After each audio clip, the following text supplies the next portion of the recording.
మా దగ్గర బాలయ్య అని డ్రైవర్ ఉన్నాడు అధ్యక్ష. మా ఇంటికి పోయే వరకు బాలయ్య అని డ్రైవర్ ఉన్నాడు. వాళ్ళ పిల్లగాడు 10వ తరగతి ఫెయిల్ అయ్యిండు. అక్కడ ఇక్కడ ఆడావిడిగా తిరుగుతుండు. ఏంద్రా నాయన ఏందో టెన్షన్లో ఉన్నామంటే, మా ఎమ్మెల్యే గారు గోదావరి పోయిండ్రు సార్, మేడిగడ్డ చూస్తా అన్నాడు. ఈయన చూస్తా ఆయనకు అసెంబ్లీలో నోరు జారుడు అలవాటు. ఆడిపోయి కాలు జారి గోదావరిలో వాడి కొట్టుకుపోయినట్ట పరిశాను. ఎందుకంటే ఆ సార్కు సెల్ఫీలు దిగుడు, సెల్ఫ్ డబ్బాలు కొట్టుకున్నాడు అలవాటు. ఏమన్నా అవుతుందేమో అని నేను టెన్షన్లు ఉన్నా సార్ అన్నాడు. అంటే అదేంటి అని అంటే, మనం అప్పుడప్పుడు చూస్తుంటాం కదా సార్, బుల్లెట్ రైలు వేగంగా వస్తుంటే సెల్ఫీ దిగనిక నిలబడి రైలు కింద పడి చచ్చిపోతుంటారు. ఎవరెస్ట్ లాంటి ఇట్లా గుట్టల మీద ఎక్కి సెల్ఫీ దిగనికి పోయి కింద పడి పోతుంటారని. అట్లనే నిన్న పోయి గోదావరి మేడిగడ్డ దగ్గర సెల్ఫీలు దిగడానికి ప్రయత్నం చేశారు సార్. నేను ఏం చెప్పదలుచుకున్నా అంటే, ఈ సభలో వారు ఏం మాట్లాడినా ఏమి చెప్పినా దానికి ఏం విలువ లేదు అధ్యక్ష. వాళ్ళు అడిగినరు ప్రశ్నలు, వాళ్ళు చాలా అంశాలు లేవనెత్తిండ్రు.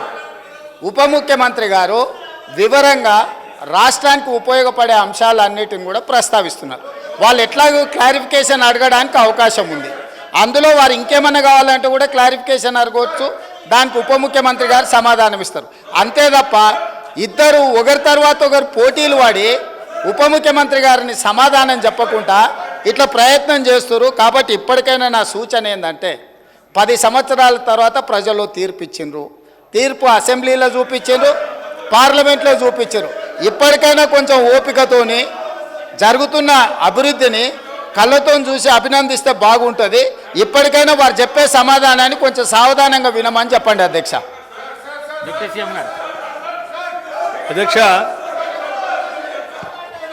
అధ్యక్ష ఇరిగేషన్ సంబంధించి అయిన తర్వాత మాట్లాడుతున్నాను.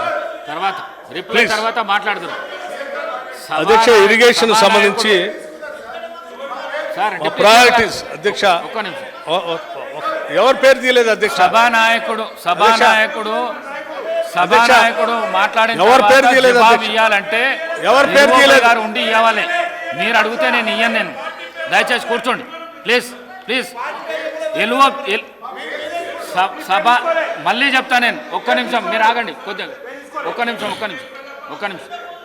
అధ్యక్ష ఎవరి పేరు తీసుకోలేదు, ఎవరు కంగారు పడాల్సిన కేటీఆర్ గారు ప్లీజ్ ఒక్క నిమిషం వినండి. ప్లీజ్. సభానాయకుడు మధ్యలో మాట్లాడినప్పుడు జవాబు ఇవ్వవలసింది ఎవరు? ఎల్ఓపి గారు లేరు. మీకు ఆ అధికారం లేదు. మీరు కూర్చోండి. మీరు తర్వాత క్లారిఫికేషన్లు అడుగుదురు. అక్కడ మండలి లోపల వెయిట్ చేస్తున్నారు.